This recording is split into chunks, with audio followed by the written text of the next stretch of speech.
Bueno, tenemos que el mensaje es claro, en tanto es dirigido a la masa y la masa se hace partícipe de este conflicto y de esta amenaza global. Pero a su vez hay cierto grado de ingenuidad y cierto grado a veces de complicidad de los poderosos para que las masas no puedan ver que hay un discurso anexo, un discurso diferente,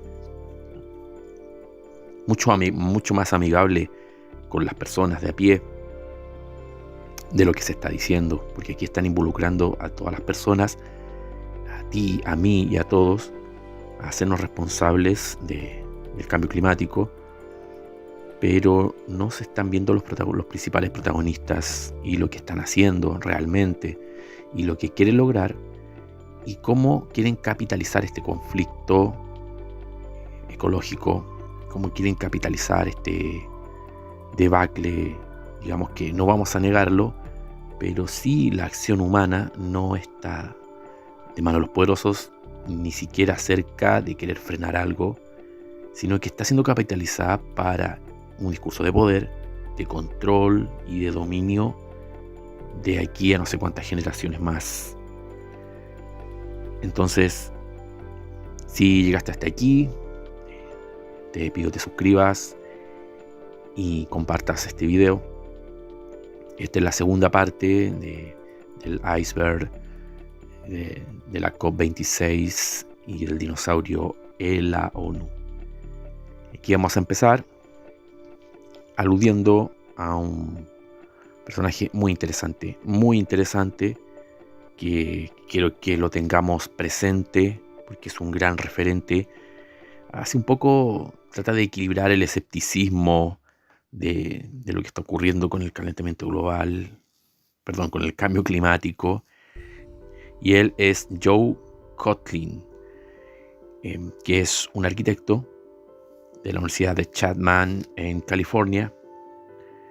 Y él es un gran estudioso de tendencias demográficas, sociales y económicas en Estados Unidos y otros países del mundo. Y él ha desarrollado todo un estudio sobre qué va a ocurrir, qué es lo que va a ocurrir de aquí a 30, 40, 50 años con, primero que todo, los enfrentamientos ideológicos. Cómo estos enfrentamientos ideológicos van a cambiar la estructura de las ciudades. Van a ser cambiadas, van a ser trastornadas las estructuras sociales de una manera nunca antes vista. Muy similar quizás a los feudos de la Edad Media. Habla de nuevos archipiélagos, nuevos suburbios en todo el mundo. También habla del calentamiento global, pero él es muy crítico y no siempre ha sido, digamos, reconocido a nivel internacional por esto, por ser muy crítico. Brevemente, quizás tendríamos que dedicar un capítulo entero, un video a lo que él hace, pero de manera muy sucinta, digamos así, vamos a hablar que él es un crítico del llamado Proyecto 1619 del New York Times, que hace algunos años apareció en Estados Unidos en vista al Black Lives Matter y todo ese movimiento de vindicación de los derechos de la gente de color, que se pasó ya después a otra capitalización monetaria de sus líderes.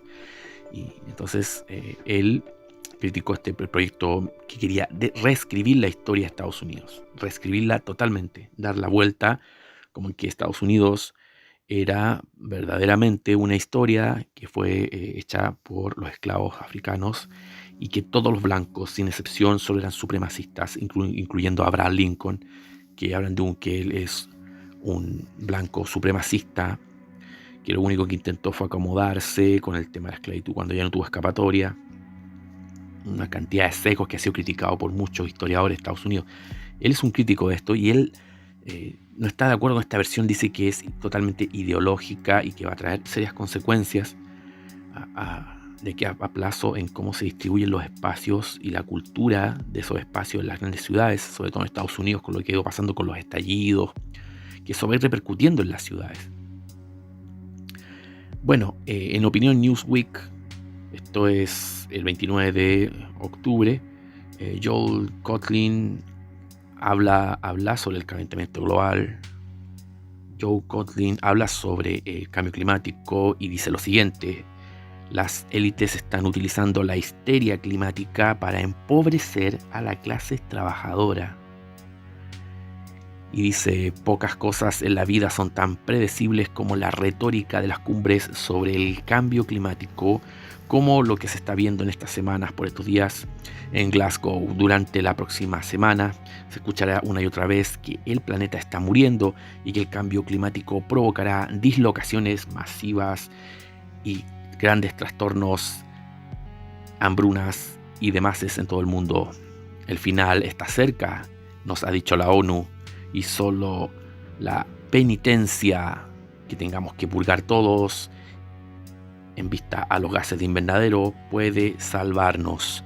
Hemos estado escuchando esto durante décadas, dice John Coughlin, con cada conferencia mundial subiendo la apuesta cada vez más, insistiendo en que con el desenlace inevitable de los acontecimientos año tras año y década tras década no se está haciendo lo suficiente, y lo que necesitamos es ser mucho más participantes, más comprometidos y más militantes ante este azote global. Y esto a pesar de cualquier progreso que se haya logrado a favor de la Tierra y de equilibrar el medio ambiente y de reducir el cambio climático. Pareciera que esto nunca es suficiente para los líderes globales que año tras año siguen alertando apocalípticamente a todo el mundo. El complejo industrial climático, como el economista George Lombard ha llamado acertadamente a la multitud del fin del mundo climático, ha persuadido a los medios de comunicación para que se entreguen totalmente a la exageración constante y las predicciones que vinculan prácticamente a cualquier evento meteorológico, sin excepción, sea llámese sequías, inundaciones, huracanes, lluvias torrenciales, vulcanismo, etcétera, que sean todos estos vinculados directamente con el cambio climático causado por nada más ni nada menos que nosotros, todos los humanos.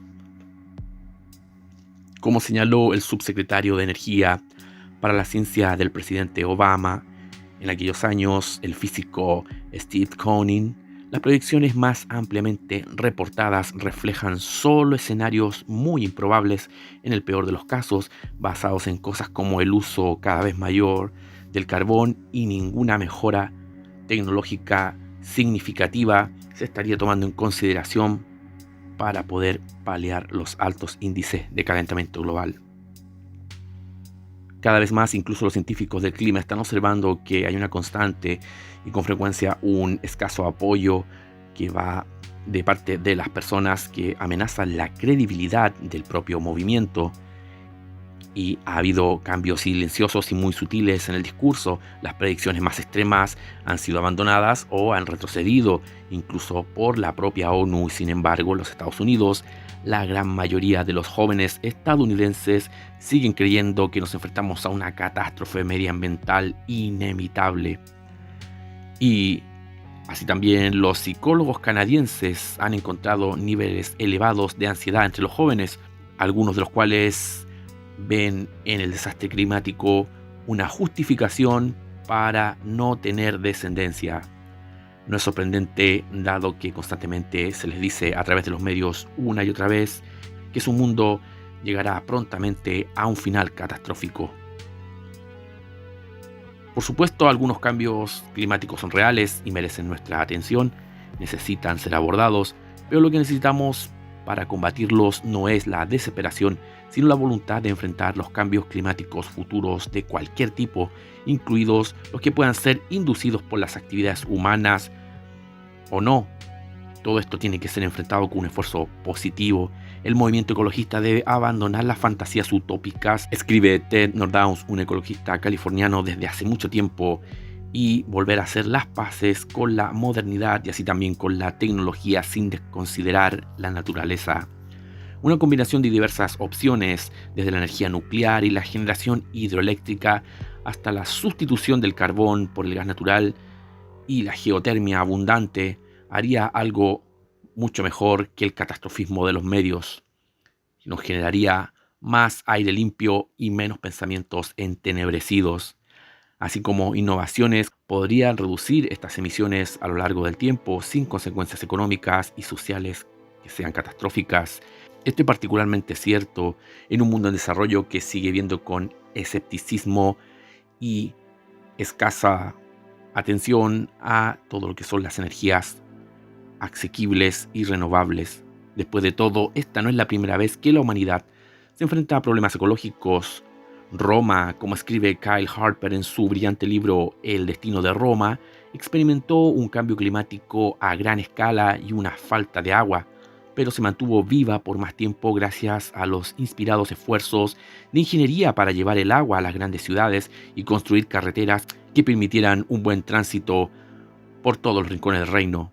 Caminos que permitieran un movimiento constante de alimentos hacia el centro y la periferia de la capital imperial. Por otro lado, California se enfrentó a su aridez histórica mediante la ingeniería de enormes obras hidráulicas que llevaron a la creación del Centro Tecnológico y Cultural de los Estados Unidos, así como a los principales productores agrícolas del país, al éxito y a la supervivencia. Quizás el mejor modelo se pueda encontrar en el ejemplo de los Países Bajos, donde las catastróficas inundaciones del siglo XVI provocaron una amplia y exitosa expansión de las bermas costeras que ayudaron a prevenir futuras inundaciones. Mientras tanto, la falta de anticipación a los cambios climáticos condenó a la extinción total a las civilizaciones de Mesoamérica, el Valle del Indo y a las famosas ciudades de Angkor Wat en Camboya. Más recientemente, Nueva Orleans sufrió mucho por los huracanes debido a la falta de preparativos adecuados, y hoy California, remolcada por la izquierda verde, sufre sequías graves con mayor frecuencia, no solo debido al cambio climático, sino una falta persistente de medidas pragmáticas y que estén alejadas de toda ideología para diseñar sistemas hidráulicos a la medida y necesidades reales de la población. Además, los intentos de Occidente de reducir las emisiones rápidamente significarán poco si los países en desarrollo, especialmente China, siguen arrojando más gases de efecto invernadero. Desde 2010, China ha aumentado sus emisiones un 25%, mientras que Estados Unidos ha reducido las emisiones de gases de efecto invernadero en más que cualquier otro país del primer mundo. China emite ahora más que todo el mundo desarrollado en conjunto. Sin embargo, a medida que China construye nuevas plantas de carbón para mantener su fábrica funcionando, las regulaciones en Europa y América sirven para impulsar aún más la producción y la exportación de China.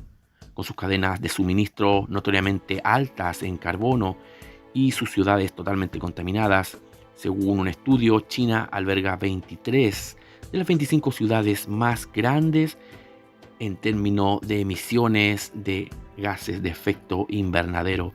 Al acelerar la desindustrialización occidental, el movimiento climático ha empeorado las cosas.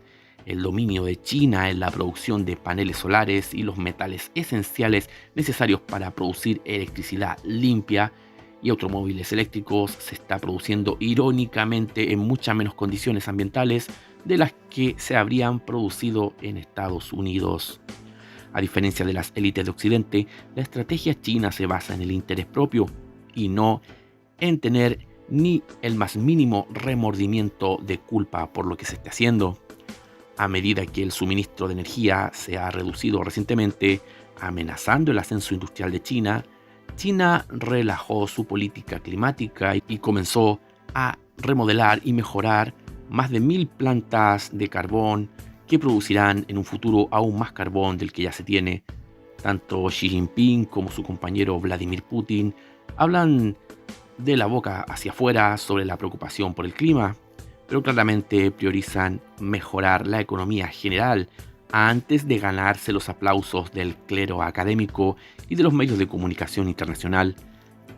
El control sobre las comunicaciones acerca del calentamiento global aún no es total en esta parte del mundo, pero tengamos la seguridad de que Google y otros grandes oligarcas, alentados por todas las ramas progresistas, ya están trabajando para controlar el debate en este lugar del mundo, al igual y de la misma forma que lo está haciendo China con sus ciudadanos.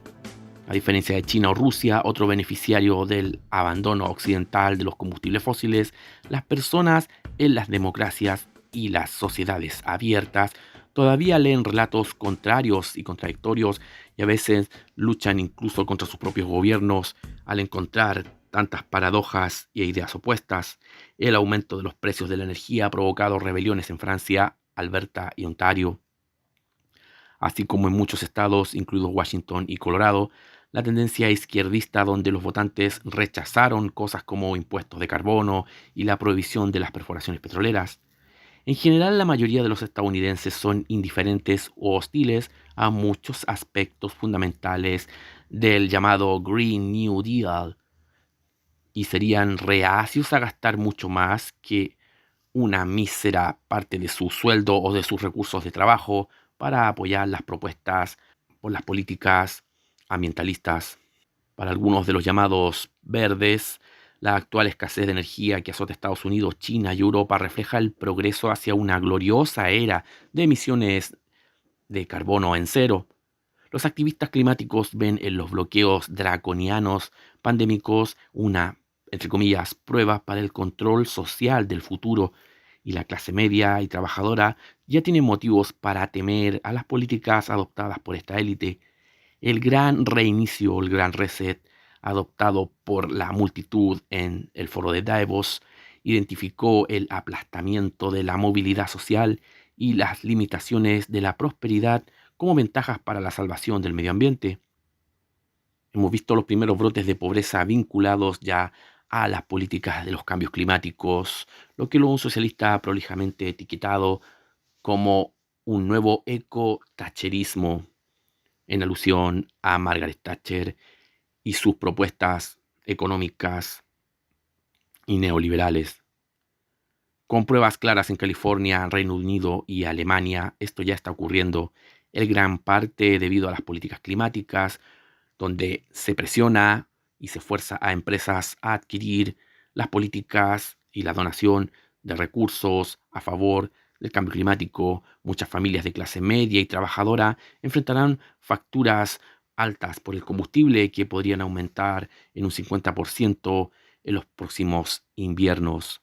Tales políticas apenas afectan a las clases altas, que asisten con orgullo a eventos como el de Glasgow. Después de todo, los superricos, la realeza británica, celebridades de Hollywood, supermodelos, Michael Bloomberg, Bill Gates, Jeff Bezos, han aprendido a aceptar la emergencia climática, incluso mientras continúan construyendo sus nuevas y grandes propiedades, celebrando bodas de $2 millones, volando en sus jets privados e incluso dar paseos por el espacio. Todo esto mientras se pide hoy por hoy a aquellos países en vías de desarrollo o a aquellos países que han sido empobrecidos que vivan cada vez más austeros, que recorten sus producciones y que puedan sumarse a las políticas draconianas del calentamiento global. El atractivo de las posibles ganancias de las políticas ecológicas también hace que esta sea una buena perspectiva comercial para los capitalistas en riesgo, las empresas de tecnología y los intereses de Wall Street que buscan capitalizar la disrupción de lo que habría sido un sector energético generalmente confiable, centrándose ahora en su irremediable transición. Bueno, investigando por ahí encontré algunos sitios de internet en inglés muy interesantes que se los voy a dejar en la descripción del vídeo.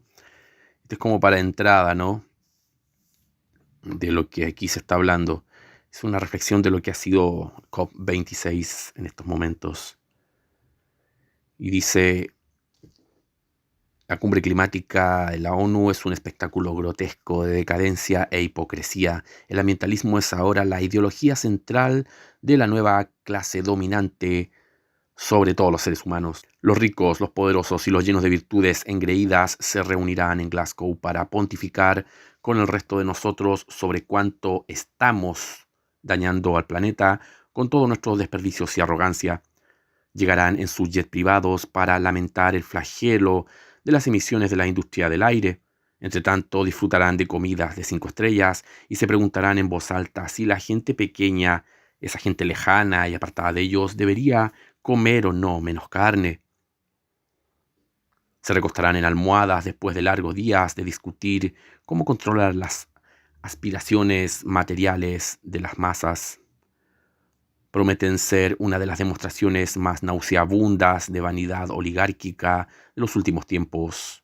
Según un informe, los aviones privados que aterrizan en Glasgow arrojarán alrededor de 13.000 toneladas de carbono. Esa es la misma cantidad de CO2 que atraviesan 1.600 escoceses en todo un año.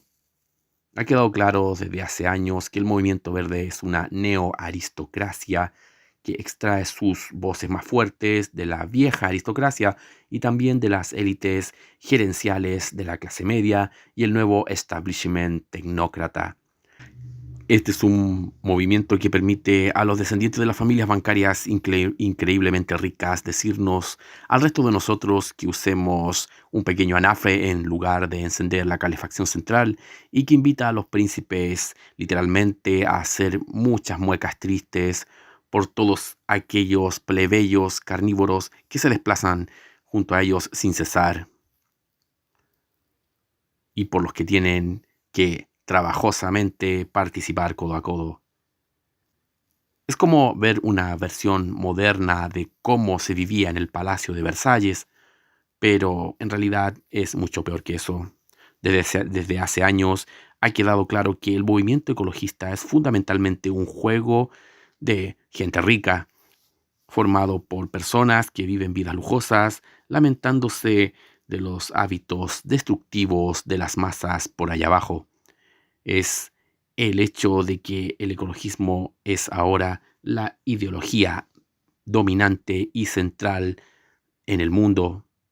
La nueva clase dominante es por sí misma ecológica. Parece que las élites se están riendo, como siempre, en nuestras caras, así como otro día más que ocurrió la COP26, donde se presentó la ponencia del científico en jefe del Reino Unido, Patrick Wallace, quien aludió que todos en el planeta tendríamos que dejar de comer mucha menos carne y hacer menos vuelos en avión si queremos controlar este asunto del cambio climático. Un poco más tarde se informó que alrededor de 400 aviones privados volarán a la COP26, llevando a líderes mundiales y ejecutivos de grandes empresas a los lujosos alrededores, quienes se sobajearán las manos, ansiosos de ver aquellos crímenes tan terribles ocurridos por la humanidad al emitir el tan nocivo carbono. La gente común se siente culpable por tomar un vuelo una vez al año para escapar de las pruebas y los caprichos de la vida en la sociedad capitalista durante un par de semanas, mientras que aquellos que beben champán en aviones cuyo alquiler cuesta $10.000 la hora llegan a hacerse pasar por defensores hiperconscientes de la pobre madre naturaleza. Según un informe, los aviones privados que aterrizan en Glasgow arrojarán alrededor de 13.000 toneladas de carbono, misma cantidad de CO2 que pueden emitir en su tránsito 1.600 escoceses en un año. Los mandarán al carajo a cualquiera que les diga que deben hacer menos vuelos. Esa será la respuesta razonable de estos adinerados miembros del jet set. Esa será la respuesta que por debajo les están diciendo a todos. Pero para cualquier persona sí se hará énfasis en que vuelen menos, en que conduzcan menos y quizás más adelante en que coman menos. John Kerry, el enviado climático de Joe Biden, estará en Glasgow para mostrar caras coloridas a las cámaras por la posible muerte del planeta por el calor. Hace 3 meses voló en un jet privado a una región llamada Martha Vineyard para las lujosas celebraciones del 60 aniversario de Barack Obama. Era la 16ª excursión en jet privado que su familia había hecho ese año. El príncipe Carlos, desde uno de sus palacios, dice que la COP26 es el salón de la última oportunidad del planeta. La familia real ha volado colectivamente suficientes millas aéreas durante los últimos 5 años para llegar a la Luna y regresar, y luego alrededor del Ecuador, de la Tierra 3 veces. En resumen, son 500.000 millas en total. Luego están todos los autos, Conducir es visto por los verdes, por los líderes políticos ecovirtuosos, como el peor de los males, como una de las actividades más estúpidas y destructoras de la madre Gaia, a las que se dedica toda la plebe. Ya ha estado ocurriendo que se han producido algunos bloqueos de activistas por las calles de Glasgow e Inglaterra, bloqueando a aquellas madres que llevan a sus hijos a la escuela y a aquellos repartidores que intentan entregar alimentos y otros artículos esenciales. A veces son increpados con los carteles y en las calles por los ambientalistas. Y sin embargo tenemos a Joe Biden en Roma y luego a la COP26, que es transportado literalmente en un convoy con 85 automóviles, su propia limusina blindada, la famosa Bestia, que genera 8,75 libras de carbono por milla conducida, 10 veces más que los autos normales. ¿Y acaso los llamados verdes quieren que nos sintamos enojados por el tipo de clase trabajadora que conduce un camión lleno de víveres y emite combustible por las carreteras? Es una locura.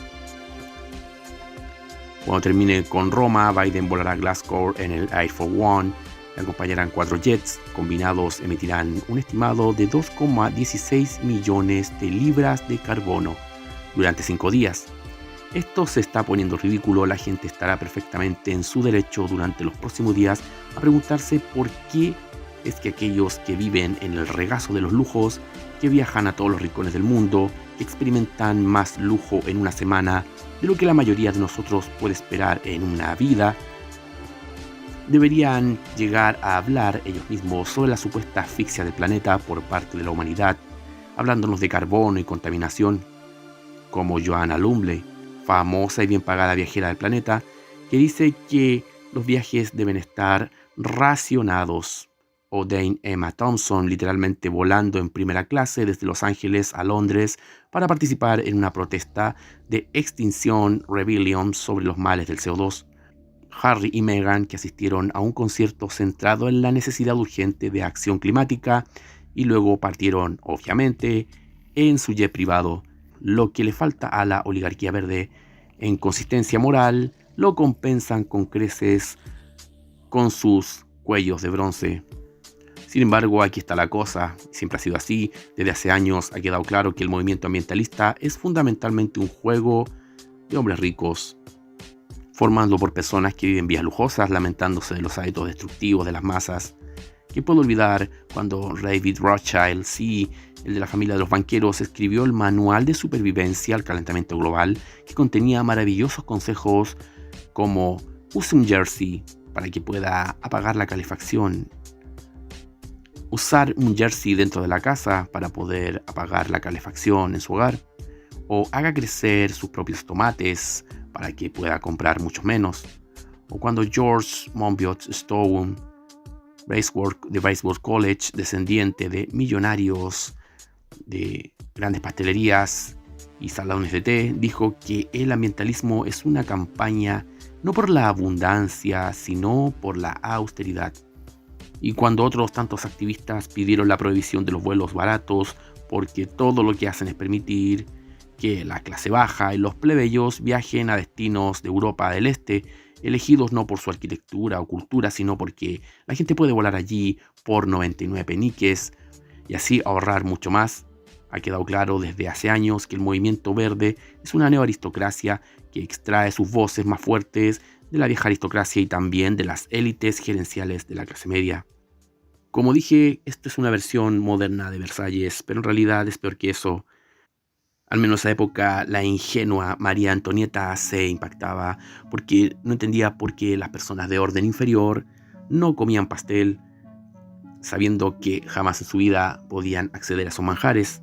En este caso, el nuevo lote de ricachones y elitistas hace campaña activamente contra el consumo del equivalente a la gran torta del siglo XXI, la carne, el calor, los viajes expeditos. A todos ellos, a todos estos recursos, ellos dicen no los dejen acercarse, no los dejen comer, no los dejen tener estos derechos. Este es el nuevo grito de la ecoaristocracia. El problema aquí no es la hipocresía, aunque sin duda abunda. El hecho es que el ambientalismo es ahora la ideología central de la nueva clase dominante. El enverdecimiento de las élites ha sido uno de los desarrollos más extraordinarios de las últimas 2 décadas. En todo Occidente, el pensamiento verde ha sido adoptado prácticamente en todas las ramas del establishment, desde las élites políticas hasta la clase de los medios, desde el ámbito educativo hasta el mundo de la cultura popular. Y no es difícil de ver por qué. Es la ideología perfecta para nuestras élites.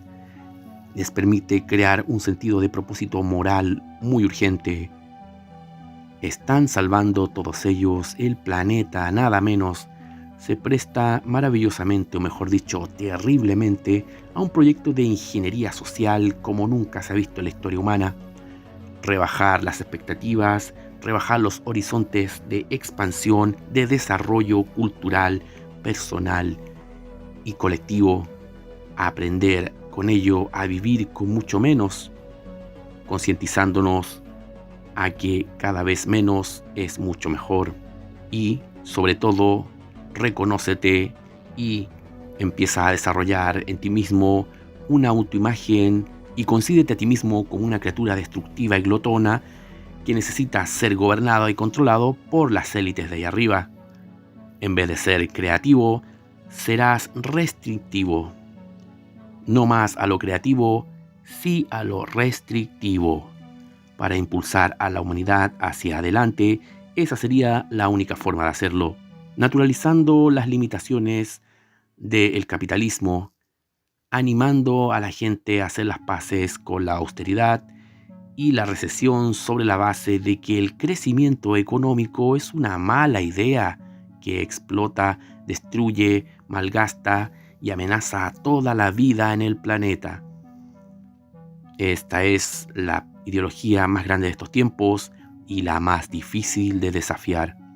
La organización de The Science para impulsar esta ideología de la clase dominante significa que cualquiera que la cuestione, cualquiera que exija más crecimiento económico en sus países, que exija quizás, digamos, una sana ambición, una mayor marca de la humanidad en su expansionismo y en su desarrollo como persona y como ciudadano de su país, podrá ser rápidamente descartado como un flagelo anticientífico, un conspiranoico, un enemigo del planeta, como un negacionista de las verdades reveladas del establishment tecnócrata de la climatología.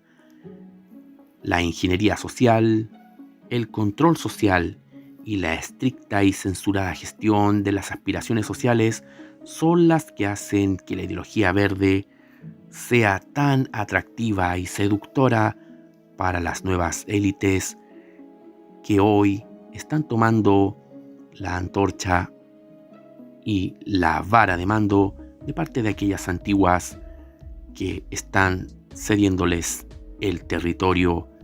Si te gustó el video, suscríbete y comparte, dale like y presiona la campanilla y así podrás saber en qué momento estamos subiendo nuevo material a nuestro canal. Un fuerte abrazo y hasta el próximo video. Si deseas apoyarnos para seguir haciendo una diferencia con nuestros contenidos en YouTube, las opciones estarán en la descripción del video. Muchas gracias y nos vemos pronto.